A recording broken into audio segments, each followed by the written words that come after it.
Today, we dive into a subject that has been causing concern and raising eyebrows across the nation: rising homicide rates in Australia. In this video, we'll explore the factors behind this alarming trend and discuss potential solutions. In the latest publication by the Australian Institute of Criminology, AIC, it has been revealed that the homicide rate in Australia is on the rise, prompting questions about the country's crime trends and its comparison to similar nations. Is the overall crime rate increasing, or is the surge in homicides an exceptional occurrence? The report presents a comprehensive analysis of Australia's homicide landscape, drawing data from the National Homicide Monitoring Program, a unique initiative that collects national statistics on homicide incidents, victims, and offenders. Homicides are categorized as domestic, acquaintance, stranger, or unknown. The report covers the period of 2019-2020. According to the findings, the homicide rate in Australia has witnessed a notable increase of 16% during this period. In 2019-20, there were 1.02 incidents of homicide per 100,000 people, marking the highest rate since 2012-13. Within this category, domestic and stranger homicides have experienced an upward trend, while the rate of acquaintance homicides has declined in 2019-2020.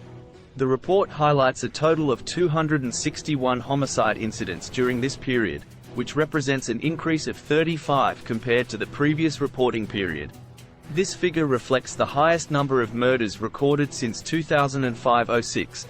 Notably, the most significant surge occurred in homicides where the relationship between the victim and the offender remained unknown or was not stated. These incidents accounted for 51 cases, indicating a staggering 64% increase in 2019-2020.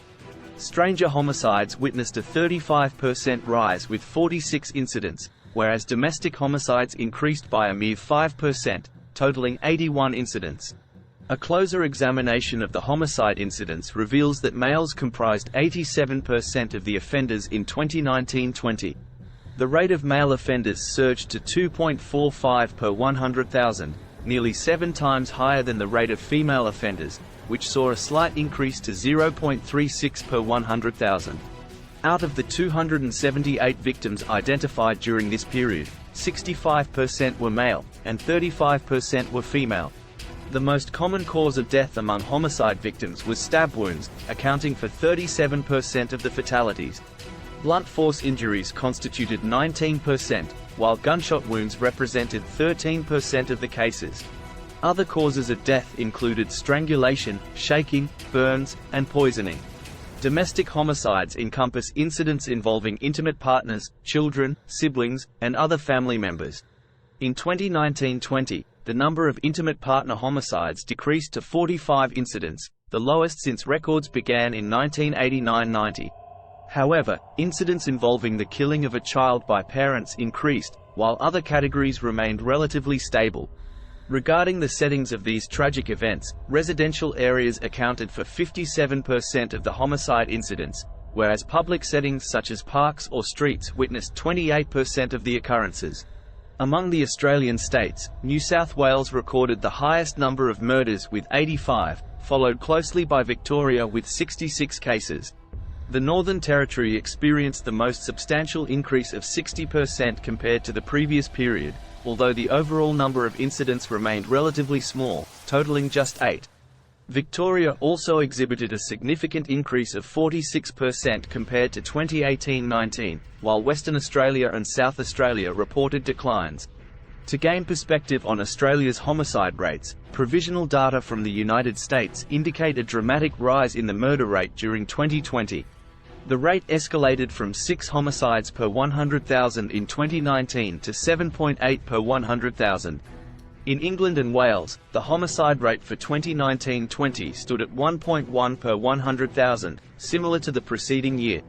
On a global scale, United Nations homicide data estimate the average global homicide rate in 2018 to be 5.8 per 100,000.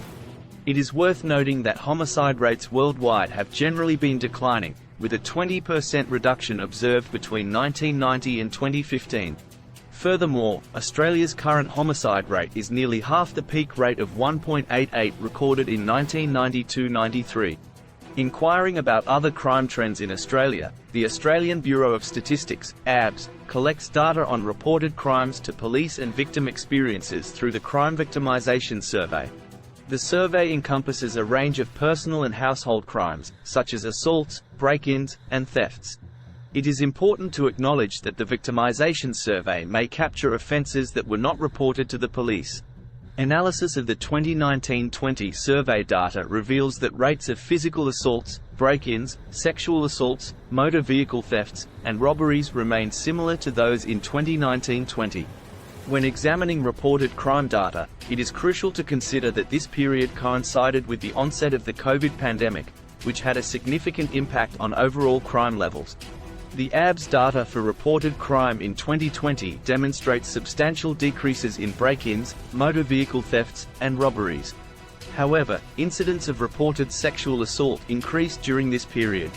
The underlying factors contributing to the rise in homicide rates become clearer when examining the motives behind these tragic events.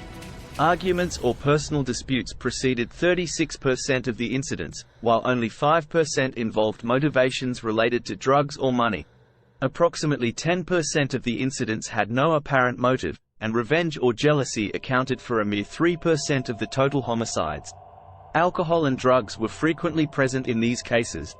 Victims had consumed alcohol in 25% of the incidents and drugs in 28%. Offenders were reported to have consumed alcohol in 17% of the incidents and drugs in 10%. It is important to note that the information regarding offenders relies on self-reporting or police observation, whereas toxicology reports provide more accurate data for victims. Moving forward, it is imperative to improve data collection methods to determine why a significant number of homicide incidents cannot be classified. The lack of relationship status being stated or known represents a crucial knowledge gap that needs to be addressed. Enhancing this information is vital for developing effective investigative strategies, risk mitigation measures, and crime prevention responses. Although the increase in the homicide rate stands in contrast to trends observed in most other crimes during the 2019-20 period, Australia still compares favourably to its international counterparts. While the number of incidents remains relatively low compared to historical levels, it is essential to remain vigilant and ensure that this upward trend does not persist. Homicides, for obvious reasons, inflict significant harm upon society, and it is our collective responsibility to keep them at the lowest possible level. Thanks for watching.